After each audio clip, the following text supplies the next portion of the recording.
हिंदी के एक नए एपिसोड में आपका स्वागत है। इस वीडियो में हम पहले बात करने वाले हैं भारतीय वायुसेना के एक पोटेंशियल एक्विजिशन के बारे में, जो कि राफेल फाइटर्स का हो सकता है। क्या जनरल विपिन रावत सर का जो अनुमान था और उनका जो सजेशन था, उसको वर्षों बाद भारतीय वायुसेना के द्वारा एक्सेप्ट कर लिया गया है? क्या भारत की मिनिस्ट्री ऑफ डिफेंस एक बार फिर से जो फॉलो ऑन ऑर्डर से इनके तरफ जा रही है? और क्या भारतीय वायुसेना अब फिर 36 राफेल की डील को फाइनलाइज करने वाली है? आइए जानते हैं इस पर आई एक रिपोर्ट के बारे में। दरअसल आपको याद होगा, हाल ही में रक्षा मंत्रालय की तरफ से एक हाई लेवल कमेटी का गठन किया गया था, जिसके ऊपर ये जिम्मेदारी थी कि वो उन रास्तों को तलाशें जिसके अंतर्गत भारतीय वायुसेना के जो बड़े ऑर्डर्स हैं एयरक्राफ्ट के, उनको तेज किया जा सके और कैसे भारतीय वायुसेना की ताकत को बढ़ाया जा सकता है। और इसी क्रम में रिपोर्ट्स ये बता रही हैं कि एक बार फिर से जो रिपीट ऑर्डर्स हैं 36 राफेल फाइटर्स के, इनका सजेशन दिया गया है और ये आंतरिक समाधान के तौर पर देखे जा रहे हैं। ये इस समय ऐसे समय पर रिपोर्ट्स आ रही हैं जब एमआरएफए को लेकर गतिविधि तेज है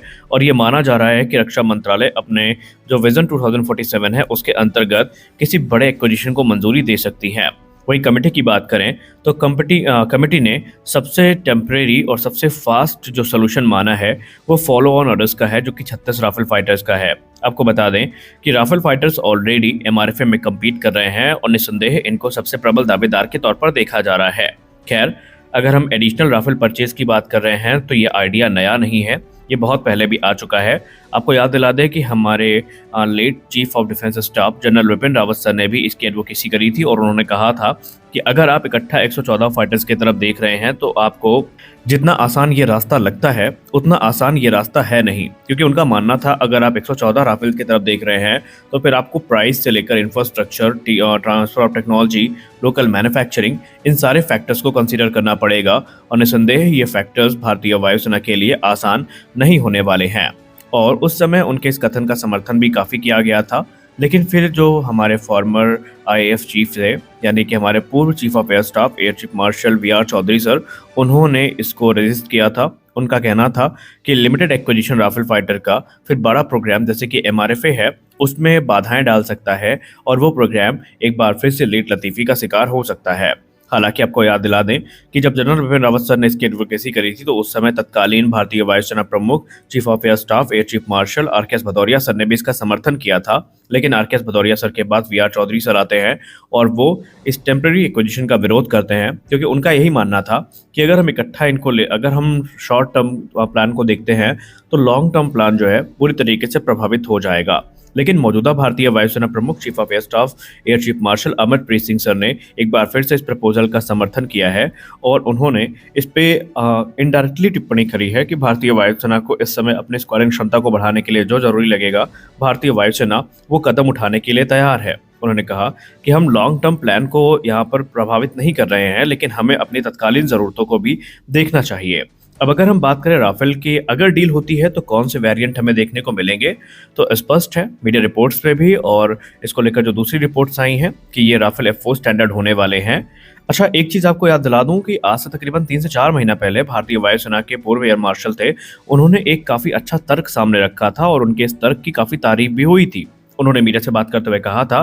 कि 114 राफेल की इकट्ठा डील अब भारत के लिए हितकर नहीं होगी, क्योंकि आपको पता ही है कि अगर हम 2026 में भी इसकी डील को फाइनलाइज करते हैं तो पहला एयरक्राफ्ट 2029 से 30 के बीच में मिलेगा और ये वो दौर होगा जब फ्रांस में already Rafale F5 standard testing से गुजर रहे होंगे, लेकिन भारत 2030 के दशक में भी जो पुराने F4 स्टैंडर्ड है उनको प्राप्त करने का इंतजार कर रहा होगा। तो उन्होंने एक सजेशन दिया था कि अगर आपको एयरक्राफ्ट लेना ही है तो आप अलग अलग बैचेस में लीजिए, ताकि आपको जो आने वाले टेक्नोलॉजी अपग्रेड्स हैं वो लगातार मिलते रहें। ऐसा ना हो कि आप एक ही वेरिएंट पर स्टिक रहें और अगली पार्टी एक के बाद एक जो एडवांस वेरिएंट है उनको बनाती जाए, उनको यूज़ करती जाए। क्योंकि आपको याद दिला दें कि जो एडिशनल 36 राफेल फाइटर्स हैं उनको लेकर पहले भी अनुमान लगाया गया है कि यहाँ पर तकरीबन हमें 4 से 5 वर्षों का इंतज़ार करना पड़ सकता है, क्योंकि फ्रांस का जो ऑर्डर बुक है राफेल को लेकर के वो बहुत ज़्यादा है और उनका जो एनुअल प्रोडक्शन रेट है वो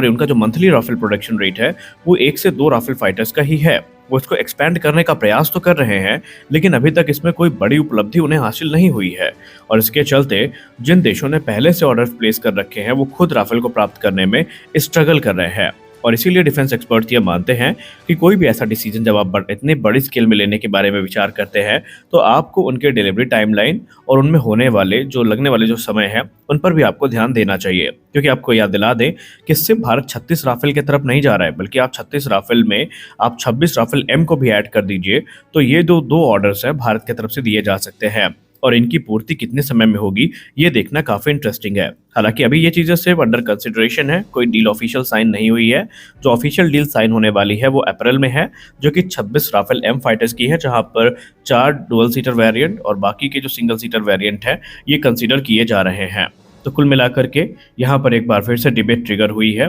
अब देखना यह है कि भारत का रक्षा मंत्रालय इसको लेकर क्या सोचता है। अच्छा, ये सारी चीज़ें चल ही रही हैं तो वहाँ पर कुछ एनालिस्ट और एक्सपर्ट्स हैं जिन्होंने ये डिमांड भी करी है कि अब भारत में जैसे हमने सुखोई 30 को मॉडर्नाइज किया है इंडियन मेड सिस्टम के साथ में, जहाँ पर इंडिजिनस मिशन कंप्यूटर और विरूपाक्ष रेडार है, तो क्या ये काम हम राफेल के साथ नहीं कर सकते? इसको लेकर के भी डिबेट ट्रिगर हुई है, लेकिन इसको काउंटर करते हुए भारतीय वायुसेना के अधिकारियों ने ही अपने जो वक्तव्य हैं वो रखे हैं और ये बताने की कोशिश करी है कि क्यों फिलहाल गैलियम नाइट्राइड बेस्ड जो एसा रेडार है वो हम राफेल के लिए नहीं सोच सकते। इसमें कुछ हमें जो लिमिटेशंस हैं और कुछ प्रॉब्लम्स हैं जो फेस करनी पड़ेंगी और उनका हमारे पास तत्कालीन सोल्यूशन कोई नहीं है। उन्होंने कहा निस्संदेह जो गैलियम नाइट्राइड बेस्ड टेक्नोलॉजी है, ये गैलियम आर्सेनाइड बेस्ड जो RBE2 एसा रेडार है, इनकी तुलना में ज़्यादा पावरफुल है, ज़्यादा एफिशिएंट है। लेकिन अगर हम ये काम करने का सोचते हैं तो हमें 2-3 फैक्टर्स पे विचार करना चाहिए। पहली चीज़ तो ये है कि जब डील साइन करी गई थी तो उस समय क्लियर कर दिया गया था कि फ्रांस कभी भी अपनी जो ये टेक्नोलॉजी है इससे कॉम्प्रोमाइज़ नहीं करेगा,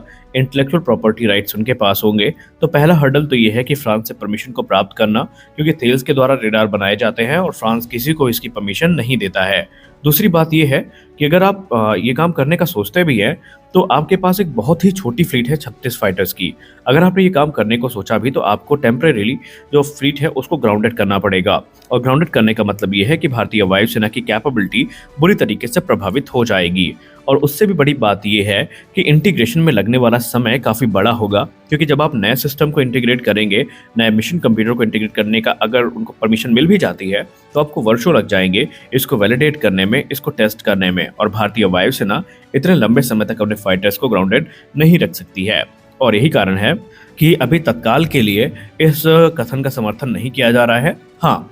पहला चरण इसमें ऑलरेडी रखा जा चुका है, जहां पर भारत ने जो अस्त्र मिसाइल है और शॉक वेपन सिस्टम है इसके लिए मंजूरी प्राप्त कर ली है। और इसीलिए एक्सपर्ट्स ये मानते हैं कि ये धीरे धीरे चरणबद्ध तरीके से हो सकता है आने वाले भविष्य में इसकी संभावनाएं बने, जब फ्रांस और भारत आपस में हाथ मिला करके जो गैलियम नाइट्राइड बेस्ड टेक्नोलॉजी है इसके इंटीग्रेशन को मंजूरी दे दे। क्योंकि फ्रांस के सामने समस्या एक ये भी हो जाएगी ऐसी स्थिति में कि अगर फ्रांस भारत को इसके लिए अलाउ करता है तो फिर फ्रांस को जितने भी राफेल ऑपरेटर्स हैं सबको अलाउ करना पड़ेगा, और ये फ्रांस के लिए पॉसिबल नहीं होने वाला है। तो आज के इस वीडियो में बस इतना ही, मिलते हैं अगले वीडियो में, तब तक के लिए जय हिंद।